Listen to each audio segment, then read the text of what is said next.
Folks, my next guest has seen a whole lot over her 90 years of life. She, of course, is one of the most noted speakers in this country. She makes it plain when it comes to racism, bigotry, discrimination, sexism. I don't think she's ever been called introverted. She, of course, will speak her mind regardless of the audience, and I love it. She and I got together at the University of Michigan a few years ago. We had a fantastic panel. I don't even know why the moderator was there. They should just let me and Jane just handle ourselves. And also, there's a new book out, y'all.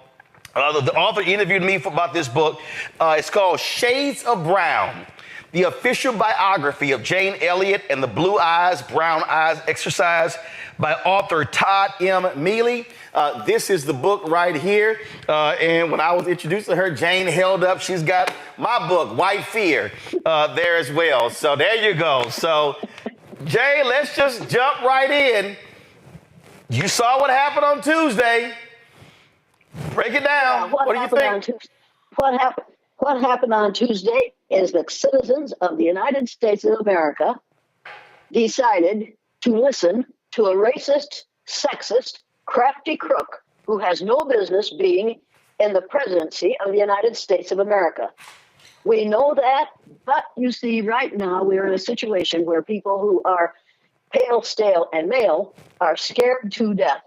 And it's, I read the book White Fear a long time ago when it first came out.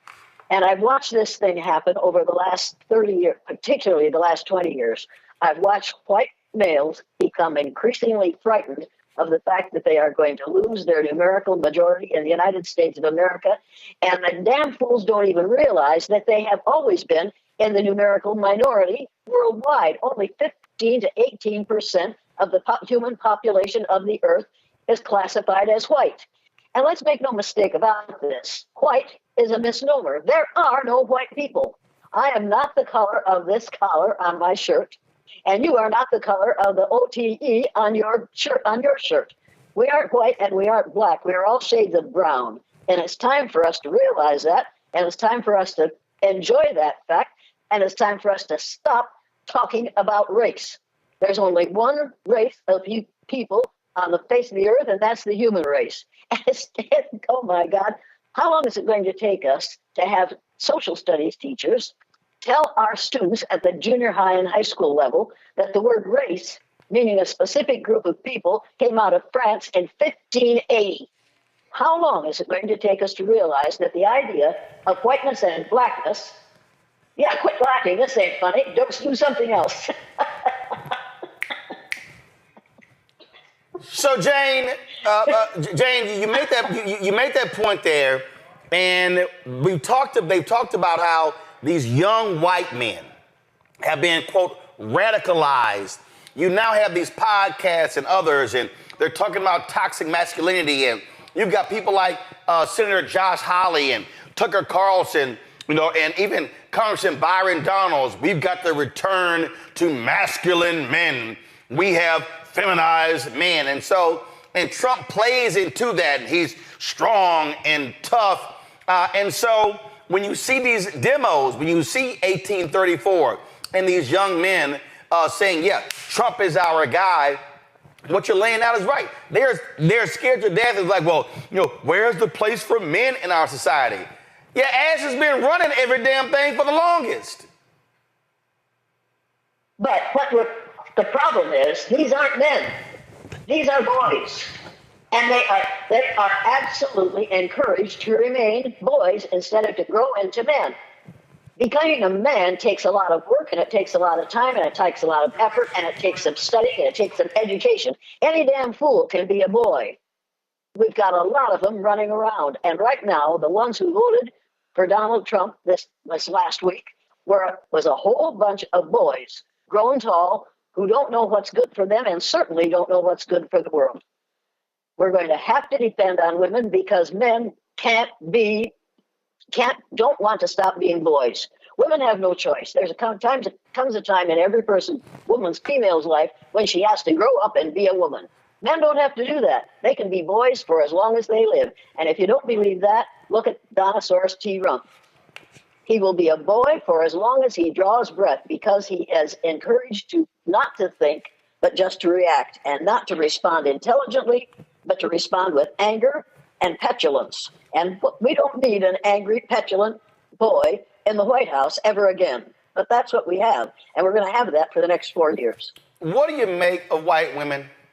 There was a belief that because of the Dobbs decision, that white women were finally going to stop rewarding Donald Trump. They voted for him in 2016. They voted for him in 2020. According to the polls, Vice President Kamala Harris was doing way better with white voters. She was, according to the polls, she was getting a higher share of white voters than even Joe Biden did. And then come Tuesday, nope, none of that happened. White women are just as ignorant about race and sex as white men are.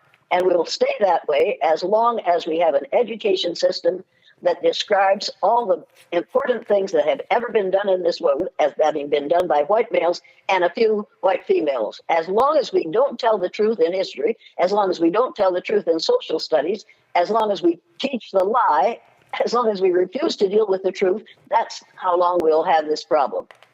And white women don't seem to realize that Donald Trump is going to use them. They need to realize that when he said we've got to put a border, we've got to put a wall on the southern border of the United States because we've got to keep those brown-skinned people out because brown-skinned people reproduce too rapidly, he was absolutely serious. This man is a blatant racist, and he is prepared. The reason he closed Planned Parenthood clinics for a while, and now they're trying to get them open, is because he was quite certain that Planned Parenthood clinics, the main thing they did was offer abortions to white women. That's not what Planned Parenthood clinics are about. They're about a whole lot of things, providing a whole lot of services for women who can't afford to go to the local doctor, but they can go to the Planned Parenthood clinic. He did a real ugly thing when he closed these clinics, and he closed them so that he could keep white women from getting abortions. I've got news for him. If a white woman wants an abortion, she's going to get an abortion. And there's no way he or anybody else on the face of the earth is going to be able to stop her if she can find somebody who's willing to help her do it. And I'm willing to help her do it. Until we make white males, period, males of all colors, and there's only two, and that's brown, there's only one in that shade of brown. But until we start making males as responsible for pregnancy as women are, that's how long we're going to have the problem of abortion. If we could just pass legislation that said that every man who contributed to an unwanted pregnancy would have to submit to involuntary vasectomy, I'll bet we could do away with abortion in a hurry. Don't you think so? Absolutely. Now, on that particular point there, when you talk about Trump and these Republicans, listen, Elon Musk, apartheid Elon Musk. Wait. Let me stop you there. We've got to stop calling the Republican Party the Republican Party. Donald Trump knocked the letter L out of the word Republican and turned it into Republican because of his obsession with the pubic area. It's time to call it what it is. And he also messed up the word, this United States Supreme Court. It is now the United States Sperm Court, because all he and his recent appointees to that court are interested in is sperm cells and what color children they will be produced by their use. It's time to change the language to fit the situation. These are Republicans, and it's a sperm court. Okay, what were you saying? First of all, no, go to the shot of Greg, Henry Smitchin. Greg Carr was sitting there, and Naomi Carter was sitting there. Their mouth was wide open, cracking up when you said that. I'm going to go to them in a second. But here's the thing right there that you're talking about. Are their ears, wait, are their ears open? Oh, yeah. We got to open our ears. We got to open our ears and then open our mouths to say something that makes sense. And Republican Party makes sense. Republican doesn't. Donald Trump isn't interested in the public arena. He is interested in the pubic area. Let's call it what it is. You talked about, again, Trump and Planned Parenthood, and you got apartheid Elon Musk. And he is always tweeting, about, the population drop, the lack of birthing babies. These folks, what they want is simple. They want white women to shut up, stop going to college, stop taking jobs, lay down, have babies, and just reproduce. Because this is all about fear of losing the white majority. They're going to lose. They might as well give it up because they're going to lose. Number one, let's stop calling Elon Musk Elon Musk. I taught dyslexic students for years, male dyslexic students. If you move the letters in his name around, you come up with lone scum. And that's what he is. He's lone scum. He is scum.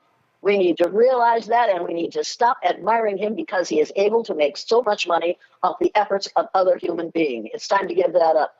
You also need to know that women have the right to decide what to do with their bodies. No man had better tell me or any other intelligent woman what to do with their body until you can produce a child by birth, as I can. Don't tell me what to do with my body. But women have the right to say no, absolutely not. This will not happen.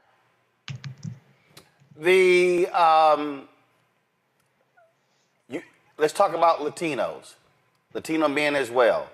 I just had a segment with a reporter earlier who said point blank, you've got Latinos in this country. They see themselves as white adjacent. They will vote accordingly. They don't see themselves as brown. They will support somebody who wants to deport literally their family members. Absolutely.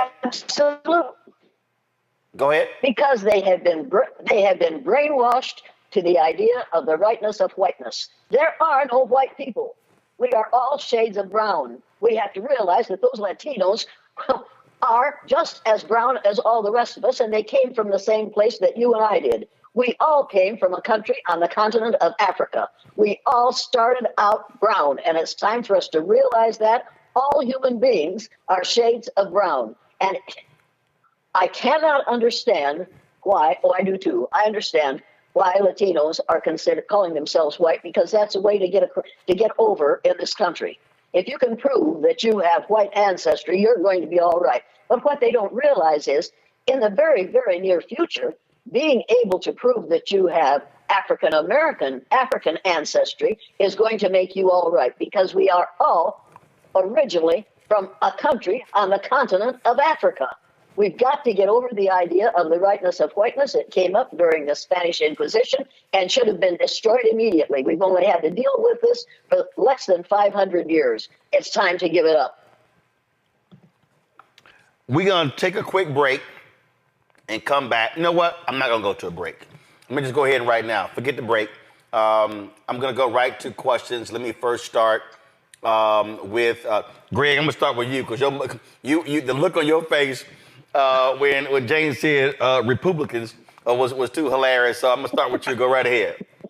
Yeah, I'd love to, Sister Elliott. I'd love to ask you about Frances Cress Welsing, but I think I'll hold off on that. I want to follow up with how you your most recent comment there, when you talked about at some point having African ancestry will be a benefit. We certainly did see that in Moorish Spain, as you say. You see, a touch of the Moor did distinguish you. How would that reversal happen in the racial binary that we have today, particularly since whiteness is a global phenomenon, and in places like, Southern Europe and other places where it's clearly mixing that is going on there for 1,000 years, it hasn't translated into any benefit for Black people? How do you see that reversal happening?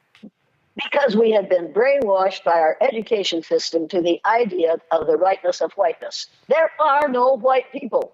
We've got to get over the idea that people came from, and just this week I got a letter from somebody who said, after all, white people were here first. They came from Europe and they were here first. And I thought, oh my God, what are we going to do about this? People, all you have to do is trace your ancestry back as far as you can, and you'll find that every one of you have ancestors who came from a country on the continent of Africa. If they didn't, they came from another planet.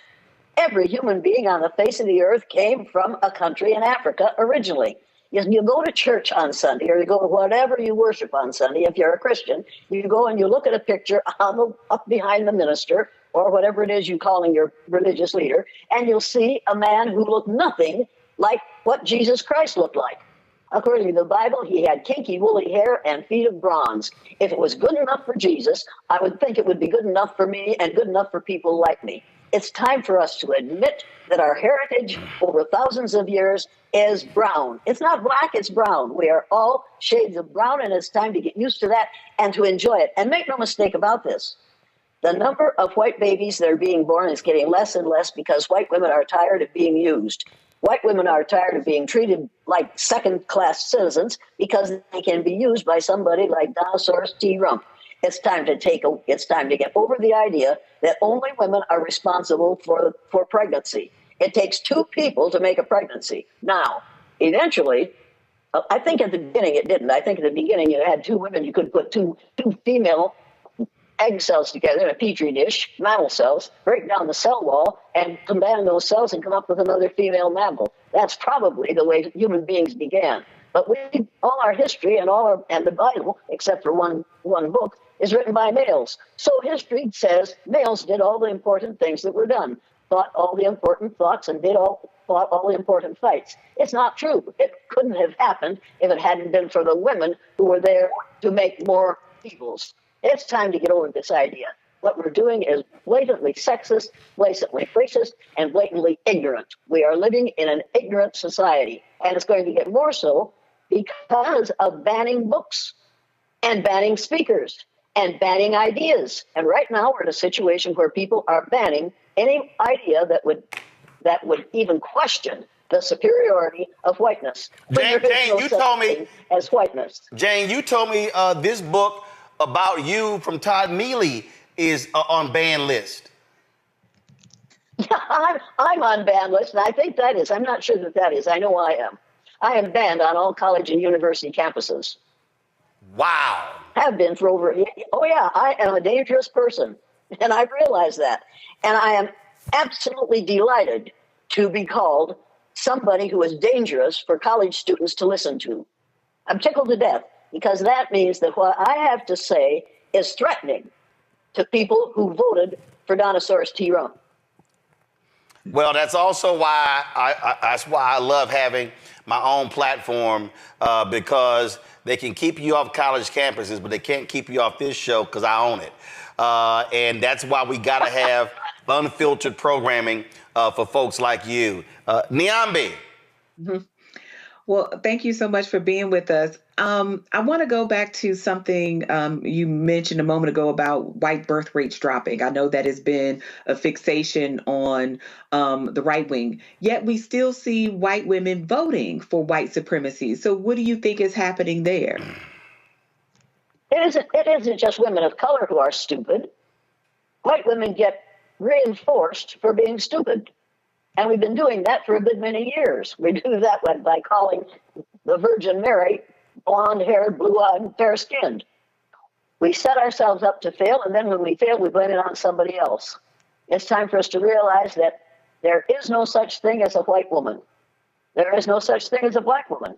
But we use those words because for white women use it because, according to the person who started this whole thing of race, Torquemada, during the Spanish Inquisition, he was going to kill everybody who wasn't Christian, and he was going to turn all the Christians into Catholics. He had killed 2,000 people before somebody made him aware of the fact that many of the people he had killed were Christians. At that time, he realized that you couldn't tell what a person's religion was by looking at them, so he decided he'd have to come up with a way to make that determination. So he called the lighter, and all people were shades of brown at that time, and they are now. He called the lighter brown-skinned people white because white is the color of purity and goodness. He called the darker-skinned people black because black is the color of savagery and evil. And we have been living with that nonsense for less than 500 years. It's time to give it up. There are no white women, and there are no black women. We are all shades of brown. And you and I, whether you want to know it or whether you want to admit it or not, are 30th to 50th cousins because our ancestors came from the same place. And came from the same race. There's only one race on the face of the earth. It's the human race, and we're all members of it. It's time to get over the idea of the Rainbow Coalition and the idea of blackness and whiteness. They have never existed, but we have been using it to keep people in their place for about 500 years. It's time to stop it. Lauren. Do I make sense to you? Oh, yeah. Oh, absolutely. Absolutely. Jane, Jane, Go ahead. Jane, great talking to you. What do you think of the idea? I mean, African Americans, we spend a lot of time pushing back, arguing with other people, arguing with the majority, arguing that our history is important. Your book is banned on college campuses, which is ridiculous. What do you think of the idea of effectively separatism, of doing your own thing?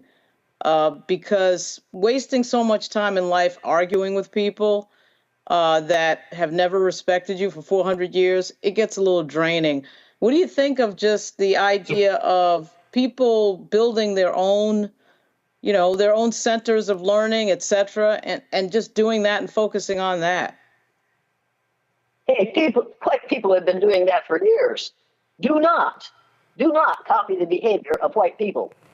Do not move back away from society in order to not have to be around this nonsense. Get out there and educate these fools so that their children are smarter than their parents. We cannot just say these people don't know any better, we'll just stay away from them. Because within 25 years, and it's going to be less than 25 years, white people will become a numerical minority in the United States of America. You're going to have to deal with them in a totally different way. And we are going to have to deal, I say we because I'm considered white. We white folks are going to have to deal with other people in a totally different way. We're going to have to start realizing that the boy grown tall, who is now going to be president of the United States in a couple of months, doesn't even know what it says in the preamble to the Constitution of the United States of America. Think about that. Remember when you learned the preamble to the Constitution, we the citizens of the United States in order to form a more perfect union. Do you think Donald Trump wants to form a more perfect union, or does he want a disunion? I just think it's an absolutely wonderful thing that we should have learned, and we should have listened while he was talking. We aren't doing it. We haven't listened, and I think most of us don't remember it. You remember that we form a more perfect union, establish justice. Do you really think that Donald Trump believes in establishing justice? He ran for the presidency deliberately and with determination so that he wouldn't have to go to jail as a result of all the ugly things that he has been doing over the last few years. He doesn't believe in establishing justice, not for himself and not for anyone else. It says we're going to secure domestic tranquility. Oh yeah, right. Provide domestic tranquility by inciting a riot. An absolutely ridiculous mess in January. Remember that mess? That's domestic tranquility as far as Donald Trump is concerned. We're going to promote the general welfare by doing away with Social Security and welfare for children whose parents can't make enough money for them to live on. We're going to do all the things that are in the preamble of the Constitution. I don't think so. We're going to ensure the blessings of liberty to ourselves and our posterity. No, we aren't. We're going to ensure the blessings of liberty to white males. And the rest of us are going to have to pretend that we like what's happening. Finally, a whole lot, but not enough, white women have decided we are not going to do this anymore. We aren't going to play this game anymore. This game has been killing women for long enough. It's time for us to refuse to put up with it anymore. And it's doubly time for women who consider themselves black but are brown. They're browner than I am, and I'll never be as brown as you are. But I have the right to see you as brown and to see me as brown and to see all of us as having come from the same continent, a country on the same continent, and be blessed to have cousins that look like you and that look like this gentleman who's sitting here. This has been him coming back. Republicans taking control of the Senate. They're leading in a number of House races. They'll be in control of picking federal judges. Those are lifetime appointments. You've got the pot right now at 6-3 on the Supreme Court, 6-3 majority on the Supreme Court. You've got, talking about potentially Alito Thomas retiring.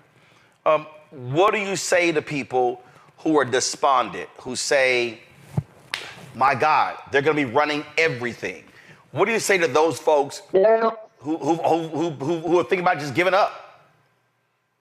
Look, I remember when Donald Trump gave his inauguration address 8 years ago. And I thought at the time, my God, this is Hitlerian. And I thought, Jane, you're exaggerating. This isn't Hitlerian. And then I got the book, When at Times the Mob is Swayed. And you need to hear just this paragraph.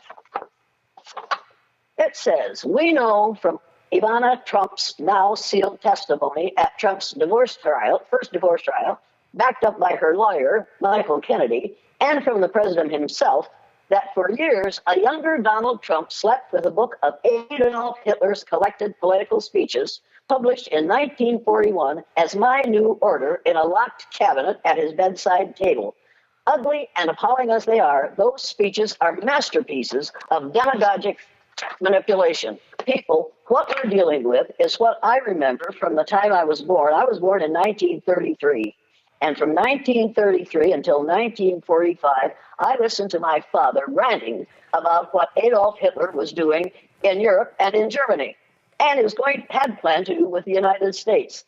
And here I am at the age of 90, listening to the same demagogic bullshit out of the man who was going to be president of the United States in a couple of months. We have to realize that we defeated Hitler, and we will defeat this man. It won't take 4 years. He'll be in office for 4 years. But think of it this way. He's an old person. I'm older than he is, but he's an old man. And he's not going to live a whole lot longer. We're going to have to outlive him, and we're going to have to refuse to go along to get along while he is the president. There are enough women of color, brown women, very dark women, very brown women, saved this country 8 years ago. 4 years ago, I'm sorry, 4 years ago, they went out in massive numbers and saved this country. They will do it again.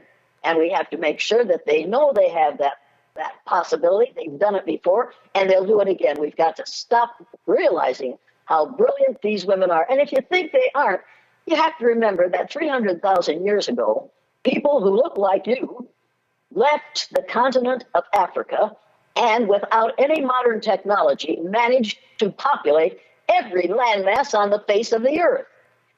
Every landmass on the face of the earth was populated by people who we call black. And they weren't black, they were brown people whose skin was brown because they were exposed to a lot of sunlight. As they moved farther and farther from the equator, their skin, their hair, and their eyes got lighter. Their brains didn't get smaller, but their features got lighter as a result of the response to the natural environment. That's what color is all about. But we have decided that God must have looked like Donald Trump. Think of that. If that doesn't frighten you, I don't know what will. It's time for us to get into a state of realizing what reality is. And the reality is that if you get to your thesaurus and look up white, look up black, and look up brown, you'll find about 25 synonyms for white in your thesaurus and about 25 or 30 synonyms for black. You'll find 180 synonyms for brown in the thesaurus.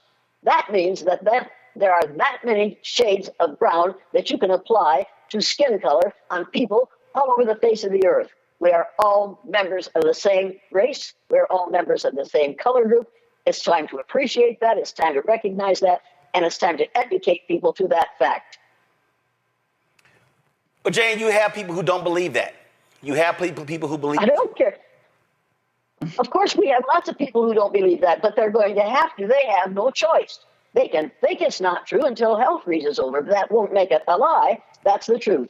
Ye shall know the truth, and the truth shall set ye free. It's time for us to stop believing in different color groups and different races and realize it's only one race and there's only one color group, and it's shades of brown. When we start looking at policy, beyond deportation, matter of fact, before I do that, I just saw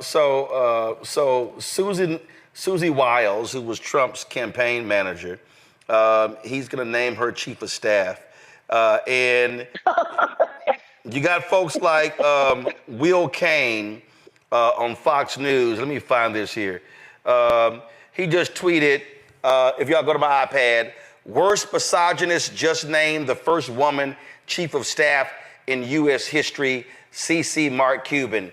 Folks, Will Kane, listen, I debated Will a lot. I mean, he ain't the bright on CNN. He ain't the brightest bulb in a dark room. The best thing he's got going for him is a great head of hair.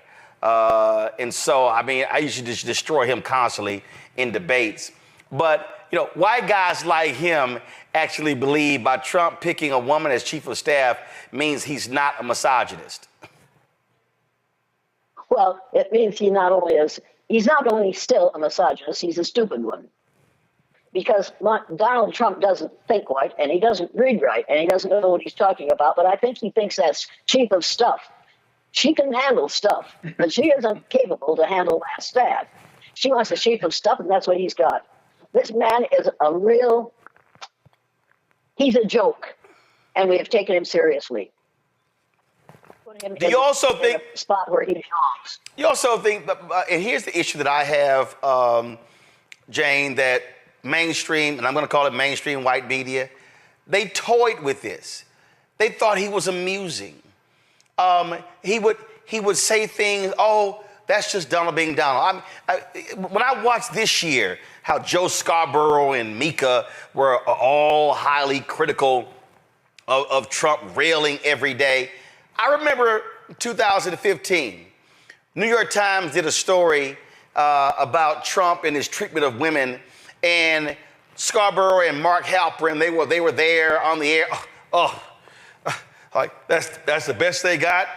I mean, people out there just gonna say, oh, that's just Trump being Trump. And that's what they did. Everything that happened, oh, that's just Trump being Trump.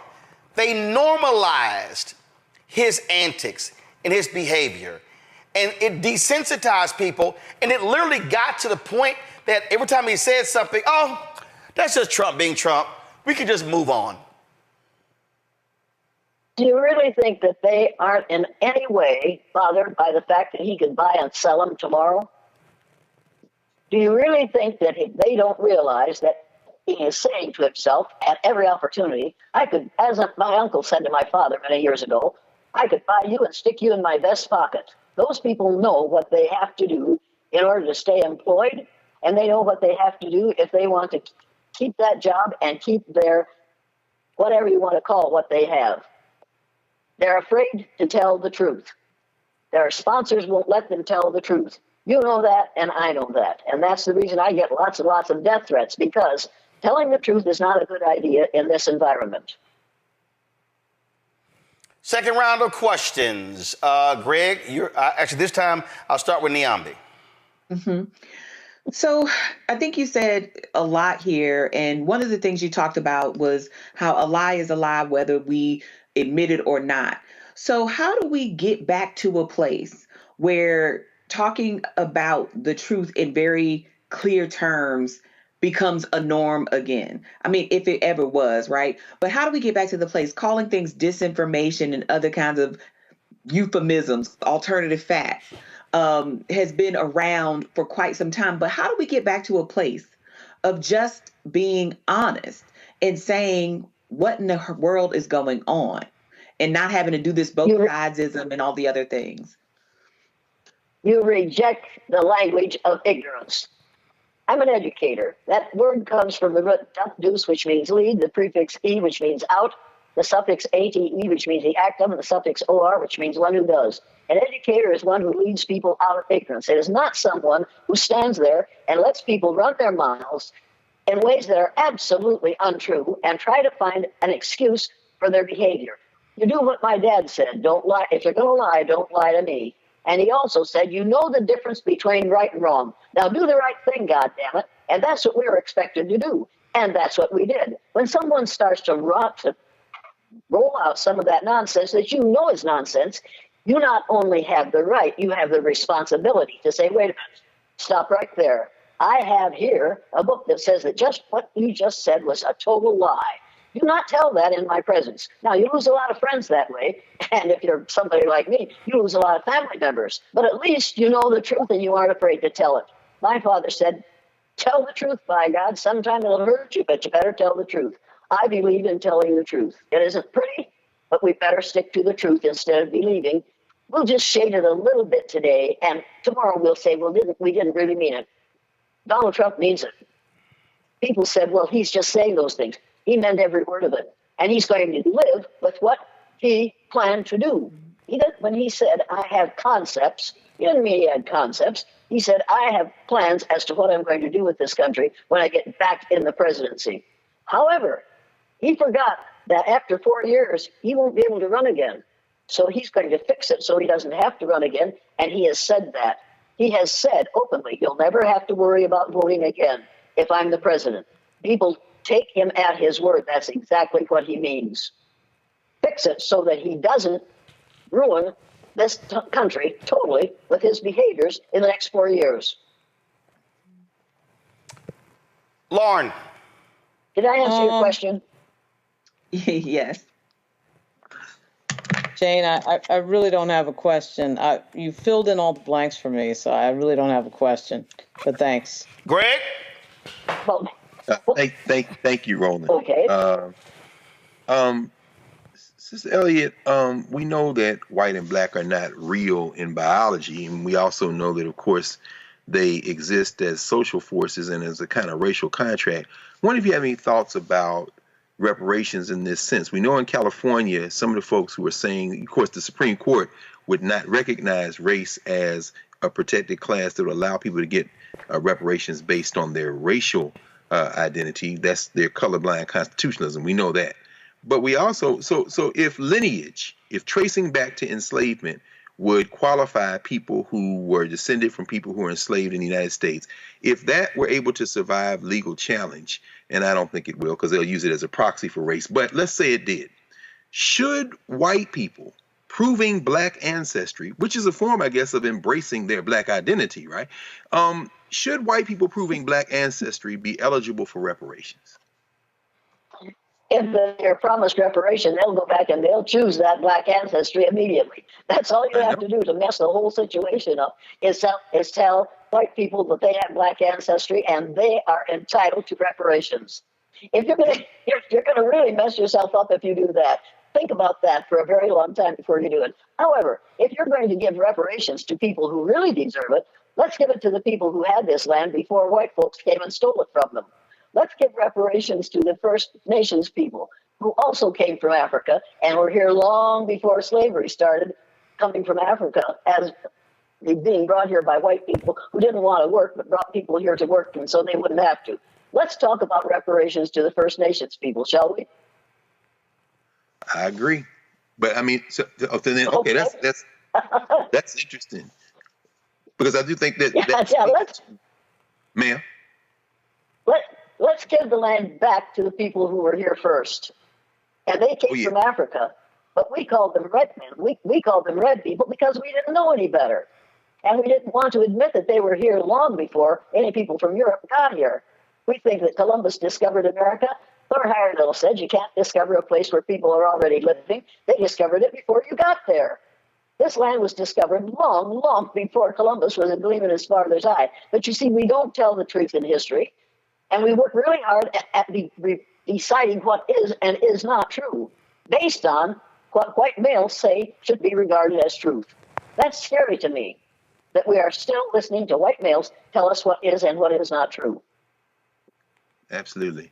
Yeah, and I agree with you on reparations. The people who think that lineage won't be used as a proxy for race don't really understand how the American legal system works today. It will absolutely be used as a proxy for race, which then leads me to maybe a final question.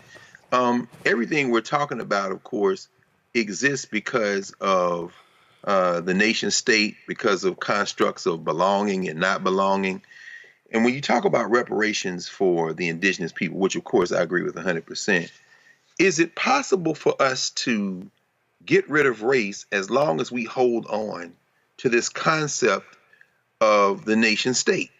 In other words, the idea that some people, okay, well, tell us a little bit about that, particularly as it relates to citizenship, who belongs, who doesn't belong. Absolutely, it's going to be taken care of by nature. People who call themselves white are going to become a smaller and smaller and smaller percentage of the population of the earth. It's down to 15 to 18% right now.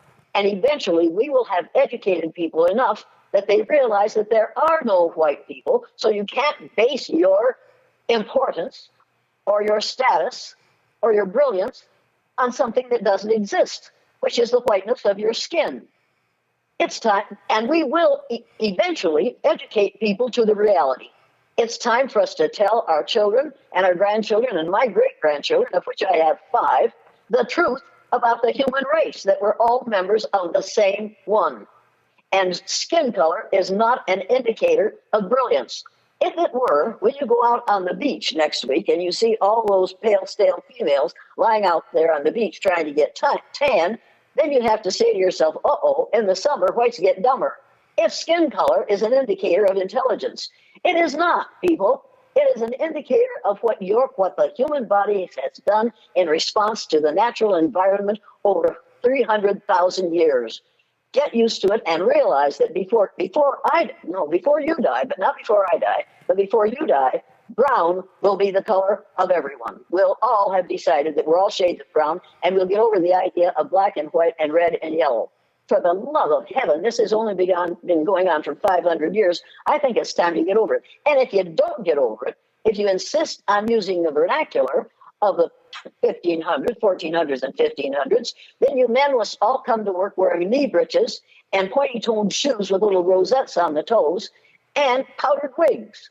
And you women will have to come to work, if you're allowed to come to work, which you won't be. When you leave the house, you're going to have to be wearing a corset that tightens your waist so that your waist is no more than 18 inches around. Now, if you want to talk the way they did in the 14 and 1500s, dress and travel the way they did, walk to work, give up all forms of modern transportation, and descend back to the level of the people who believed in the lie of race in the 1400s and 1500s. It's ridiculous. It's time to give it up.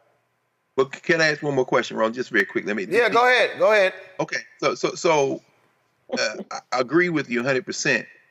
How do we grapple with the fact that, how do we grapple with the fact, and this is why I brought up the concept of the nation state and countries and borders and citizenship. How do we grapple with the fact that whiteness carries a privilege that isn't just about privilege, but about legal and enforceable rights that come along with membership in a society, so that therefore, and this is where Elon Musk comes in again, this guy who was raised in apartheid South Africa, where white minority rule was set up, now in this society, just because the majority is non-white doesn't mean a legal system with enforceable rights that will preserve minority rights won't just transfer those or will continue to reinforce whiteness, even though it's a numerical minority. And of course, we know whiteness is also very flexible. So that where earlier we were talking about the Italians, the Irish, others who were brought into whiteness by defining themselves by not being black. We're seeing the same thing in the Spanish-speaking community and in something we really don't want to talk about, I don't think, the Arab community as well. The Palestinians are the orphans of the region, even as they're treated by the Saudis and others. In Dearborn, Michigan, the Arabs, who on the United States Census, Arab is classified in white, right? They are also invited into whiteness. How do we grapple with the fact that whiteness also carries some legally enforceable benefits?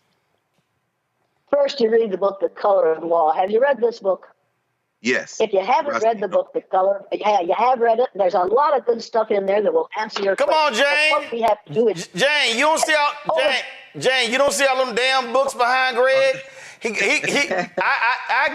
Jane, if you name 5 books right now, I can guarantee you Greg gonna pull a copy from behind him. He's selling the wolf ticket. Now, don't do that. I was going to get the color of law, though. But anyway. Attack from within. Attack from within. Attack from within. Have you read it? Attack from Within. That one I don't know. She got me wrong. She got you, Greg. Greg, she got you. Oh boy. Get the book, Attack from Within. And then you'll know where Donald Trump gave that business about attack from within. He got it from this woman. Read this book if you haven't read it. Have you read? Have you read? Came out in February. Have you read When at Times the Mob? Have you read it When at Times the Mob is Swayed? No, these are popular books, right? But Attack from Within looks like it came out this year. What are you talking about?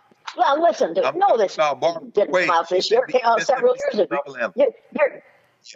Hey, darling, you're playing But catch-up ball when you're I'm talking to asking me. I've about. been reading. I was reading books when you were 5 years old. I'm sure you were. I'm sure you were, but I really would. I really would appreciate an answer to that question of citizenship and how whiteness and minority. Oh, go ahead. Go ahead. They do. All right, we do it. It happens because we allow it. As long as you allow it, that's how long it will continue. You're going to have the nerve and the guts and the determination to say, no, by God, there are no white people and there are no black people. Unless you have a severe problem, you are not white. We've got to get over the idea of whiteness. It is a lie that has been told for less than 500 years. We need to give it up. But as long as you go along to get along, that's how long it will remain strong. Okay. The people in the United States of America within the next 25 years are going to have to realize that not only are they not white, but they are also no longer in the numerical majority in this country. And that is what has white males scared to death, because they're afraid that if they lose their power, they will be treated by other people the way we have treated those other people. That's what's going on. When I do the blue-eyed, brown-eyed exercise, and I know this sounds childish to you, but it's a good lesson. When I do the blue-eyed, brown-eyed exercise, I realize on the first day, brown-eyed people are on top, blue-eyed people are on the bottom. Second day, and the brown-eyed people are vicious to the blue-eyed kids. Second day, I dread to go back into the room and reverse that because I know the blue-eyed people are going to get even. They say they are going to get even. I listen to the boys in the restroom say we're going to get even with those brownies when we're on top. Then they get on top. And every year, and I've done it for years, the blueies don't get even. And at the end of the program, on the next day, I say to them in the magic circle, you blue-eyed kids said you were going to get even with the brownies. Why didn't you get even? And almost in a chorus, every year they say the same thing. Because we found out how it feels to be on the bottom, and we didn't want to make anybody feel as bad as we did when we were on the bottom. That, I think, is the hope of humankind. I know that people of color do not want to treat what we call white people the way white people have treated them, because they know what will result because of that behavior. We will separate ourselves and divide ourselves and stay that way forever until white people realize that they don't have to fear people of other color groups, other darker brown groups. All they have to do is realize that we are all the same humans under the skin, and the color of our skin is just the result of our body's response to the natural environment. It has nothing to do with being God's chosen children. Mm-hmm. Mm-hmm. Well, We have to educate the hell. We have to educate the hell out of this situation, because what we're in is hell. Make no mistake about this. yes. All right, then. Jane Elliott, it is always a pleasure to chat with you, to hear from you. I want to encourage everybody who's watching this, everybody, to get Todd Mealy's book, not only because it's the biography of Jane, and not only because he interviewed me for it, but really, it is a great story of a woman who, the day after Dr. King was assassinated, committed her life to this work, and she's been pissing people off ever since. And it doesn't matter. And I keep saying we need a whole lot more Jane Elliott's and a whole lot more Tim Wise's in this world, because we've got to and the reason I say that, because we got to have folk who are willing to challenge white folks. It's always interesting, Jane, where they want to bring a black speaker in to talk about diversity or to talk about this stuff. And I always say, no. You need white people who talk to white people to have some honest conversations. But you got to find white people who know the truth. And there you go. And refuse to call them and refuse to call themselves white. You've got to have white people who are brown, who came from the same place that you did originally, and we've got to realize that. We've got to get it into the heads of our kindergartners, and then from kindergarten to senior high, we've got to convince children that we are not different shades of white, black, and brown, and red and yellow. We are different shades of brown, and we are all 30th to 50th cousins because we all came from the same place. Until we get that into our children, we'll never get it into our adults. All right, then. Jane Elliott, thank you so very much. We talk about blackness and what happens in black culture, covering these things that matter to us, speaking to our issues and concerns. This is a genuine people-powered movement. There's a lot of stuff that we're not getting. You get it, and you spread the word. We wish to plead our own cause. Too long have others spoken for us. We cannot tell our own story if we can't pay for it. This is about covering us. Invest in black-owned media. Your dollars matter. We don't have to keep asking them to cover our stuff. So please support us in what we do, folks. We want to hit 2,000 people, $50 this month, raise $100,000. We're behind 100,000, so we want to hit that. Y'all money makes this possible. Checks and money orders go to P.O. Box 57196, Washington, D.C. 20037-0196. PayPal is R Martin Unfiltered. Venmo is RM Unfiltered. Zelle is Roland at RolandSMartin.com.